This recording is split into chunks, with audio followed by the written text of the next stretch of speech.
Traffic قوانین کی خلاف ورزیوں پر قابو پانے کے لیے حکومت ان ایکشن۔ ٹریفک قوانین کی خلاف ورزی کی نشاندہی کے لیے آرٹیفیشل انٹیلیجنس ٹیکنالوجی استعمال کرنے کا فیصلہ۔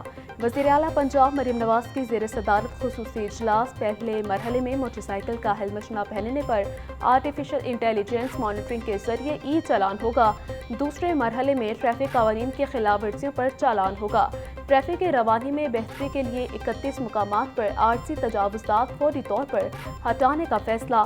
وزیر اعلیٰ پنجاب کا کہنا ہے لوگوں کی زندگی کو خطرے میں ڈالنے والوں سے رعایت نہیں کی جائے گی۔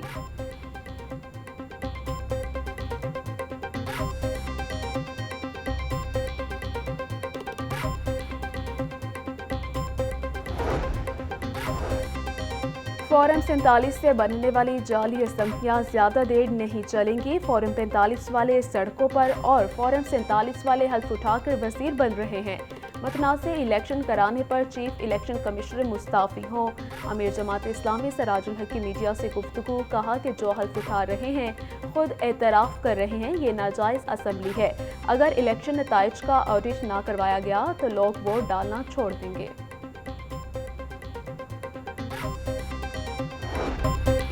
رمضان نگہبان پیکج کی تقسیم کا باضابطہ آغاز 2 رمضان سے ہوگا۔ 10 رمضان تک تقسیم کا عمل مکمل کرنے کا ہدف مقرر۔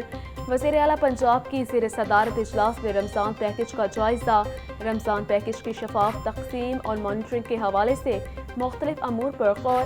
مریم نواز کی رمضان پیکج کی اشیاء کی اعلیٰ معیار یقینی بنانے کی ہدایت۔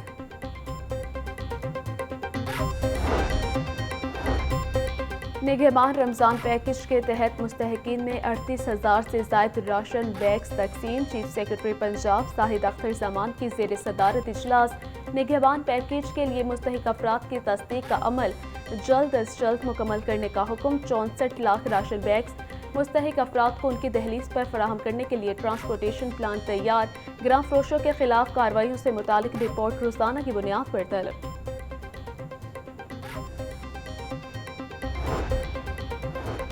الیکشن کمیشن کا سینیٹ کے عام انتخابات 3 اپریل کو کروانے کا فیصلہ۔ حتمی منظوری چیف الیکشن کمشنر اور ممبران دیں گے۔ پنجاب اسمبلی سینیٹ کے 12 اراکین کا انتخاب کرے گی۔ سینیٹ کے 52 سینیٹرز کی 11 مارچ کو مدت پوری ہوگی۔ ماضی کی حکومتوں میں ہونے والی بے قاعدگیاں منظر عام پر آنے لگی ہیں۔ ماس ٹرانزٹ اتھارٹی کی ایک اور بے ضابطگی سامنے آ گئی۔ بغیر منظوری کام میں ووٹ کرنے پر 2 کروڑ 50 لاکھ سے زائد سرکاری خزانے کو نقصان پہنچایا گیا۔ پی ایم اے کی طرف سے مختلف کمپنیوں کی تعمیر و مرمت اور بحالی کے ٹھیکے دیے گئے۔ آڈیٹر جنرل نے ماس ٹرانزٹ اتھارٹی سے مبینہ بے ضابطگیوں کا جواب طلب کر لیا ہے۔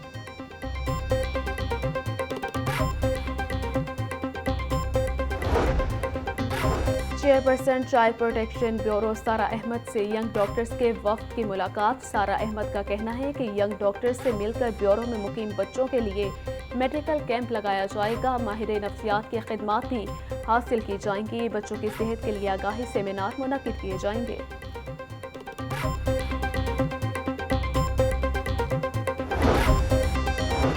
ترکیہ کے قونصل جنرل کا فیڈریشن آف پاکستان چیمبرز کا دورہ۔ ایف پی سی سی آئی کے ریجنل چیئرمین ذکی اعجاز سے ملاقات۔ پاک ترکیہ باہمی تجارت، اقتصادی اور معاشی امور پر تبادلہ خیال۔ ترکیہ کے قونصل جنرل نے کہا پنجاب میں ترکیہ کی 15 سے زائد کمپنیاں کام کر رہی ہیں۔ دونوں ملکوں کے درمیان تجارت 5 ارب ڈالرز تک بڑھائی جا سکتی ہے۔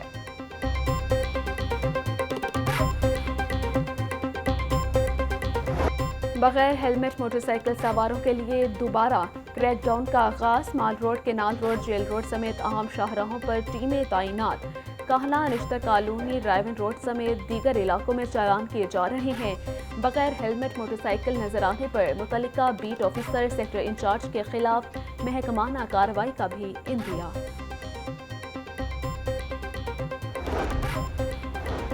کمشنر لاہور محمد علی رندھاوا کی زیر صدارت اجلاس لاہور اربن انفراسٹرکچر ڈیولپمنٹ بارے جائزہ لیا گیا۔ صوبائی دارالحکومت میں پبلک ٹرانسپورٹیشن کے موجودہ انفراسٹرکچر بارے بریفنگ۔ کمشنر لاہور کی ٹیبا کو ٹریفک پولیس سے مل کر چوکنگ پوائنٹس کی نشاندہی اور حل پیش کرنے کی ہدایت۔